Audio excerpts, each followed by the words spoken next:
Nossa aula de hoje será dividida em 4 tópicos.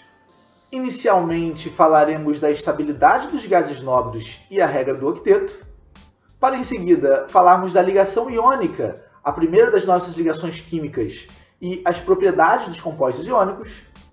Em sequência, vamos para as ligações metálicas e novamente falar das propriedades dos compostos metálicos. E por fim, falaremos das ligações covalentes, que podem ser classificadas em ligações covalentes polares e apolares. A 18ª coluna da tabela periódica, a localizada mais à direita, é a chamada família dos gases nobres, e seus elementos químicos possuem sempre camadas eletrônicas completas. O hélio, por estar no primeiro período da tabela, apresenta apenas 2 elétrons, mas todos os outros gases nobres apresentam em sua camada de valência 8 elétrons. Por isso, dizemos que a estabilidade característica de gases nobres, que fazem com que eles sejam os únicos elementos da tabela periódica que não se ligam a nenhum outro para formar estruturas mais complexas, se deve a essas camadas totalmente preenchidas. A isso damos o nome de regra do octeto, o que para o caso do hélio seria a regra do dueto. Dentre as muitas subdivisões que a tabela periódica apresenta, a mais importante para a aula de hoje é entre metais e ametais. Não nos importando com aspectos macroscópicos desses elementos, mas sim com os aspectos químicos, metais tendem a perder elétrons, enquanto ametais tendem a ganhar elétrons em busca de suas respectivas estabilizações.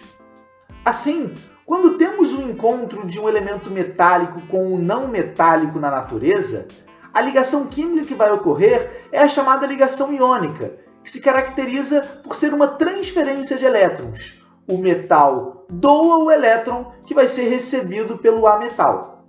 Assim, o metal se transforma num cátion e o ametal num ânion, 2 íons, que estarão fortemente ligados por interações eletrostáticas, o que faz com que substâncias químicas formadas por ligações iônicas frequentemente estejam no estado sólido nas nossas condições ambientes. Como do ponto de vista químico, metais tendem a perder elétrons para se estabilizar, a ligação que vai ocorrer entre 2 elementos metálicos se caracteriza por ambos liberarem seus elétrons no que chamamos de um mar de elétrons. Os átomos metálicos vão se tornar cátions e deixar seus elétrons livres ou semilivres, podendo promover características próprias de metais que conhecemos no mundo macroscópico, como o brilho metálico ou a condutividade tanto térmica quanto elétrica, que essa ligação, adequadamente nomeada de ligação metálica, proporciona para substâncias que a realizem. Por fim, o terceiro tipo de ligação interatômica, ou simplesmente ligação química, é a covalente. A ligação covalente ocorre entre elementos não metálicos, e pelos ametais terem a tendência de ganhar elétrons para se estabilizar, ela é caracterizada por um compartilhamento dos elétrons entre os 2 ametais.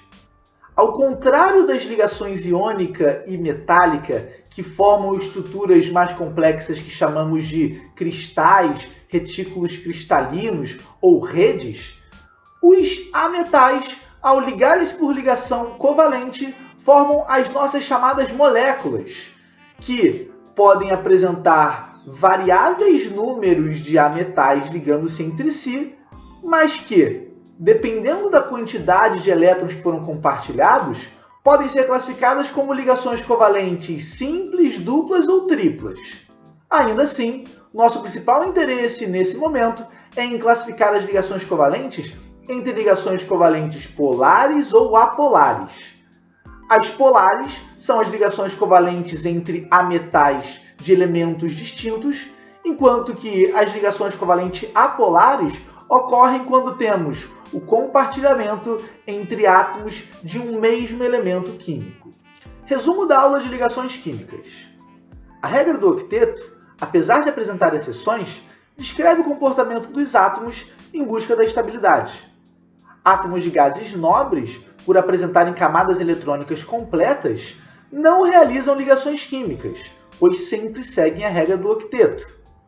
Todos os outros elementos precisam realizar ligações, que podem ser de 3 tipos. Ligações entre metais e ametais ocorrem por transferência de elétrons e são as ligações iônicas. Já aquelas entre ametais são ligações que se caracterizam pela existência de um mar de elétrons.